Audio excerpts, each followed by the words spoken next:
Hi, I'm Hannah Schmidt and welcome to Flashback, where we take a look at some local stories from years gone by. Today we go back to August 22nd, 2006, where a new overpass project is introduced for Braun Street in Terrace to decrease traffic and increase economic growth.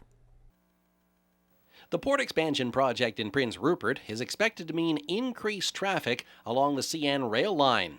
Just how much traffic is anyone's guess, but it's something city councillors in Terrace have been discussing for some time now.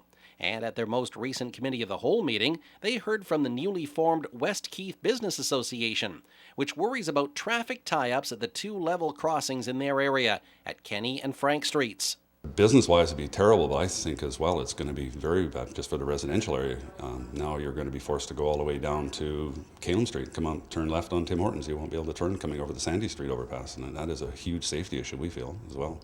The association thinks the best option is to build an overpass at Braun Street, aligning with Calum Lake Drive at Highway 16.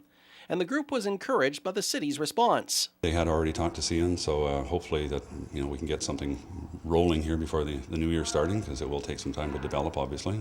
The actual increase in rail traffic may not be all that much, at least initially, but a complicating factor is CN is considering building a rail siding in this area, and that would make a huge difference. So we're not exactly sure on the details, but somewhere from the switching yard, which is in our city center, and out to the west, and we're not sure exactly how far or what that's going to entail, but there would be some impacts on our traffic network within the city, especially Kenny Street. So having a second overpass is definitely something that's on the agenda and something that's going to be addressed here.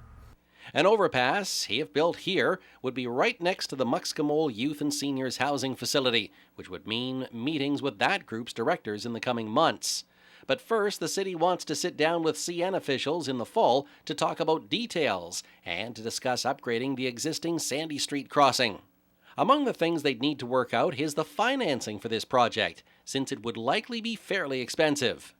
CN had mentioned looking at some funding sources. So a project like this would have, you'd have more than one player involved with the funding, and then there's some funding out there through the provincial, federal government resources, exactly, infrastructure monies. The members of the West Keith Business Association say the project would be a good investment in the city's economic future, particularly in this part of town. It's one of the last undeveloped areas for industrial use in Terrace, so we think, without going out into Thornhill, we think there's a great potential for that. Yeah.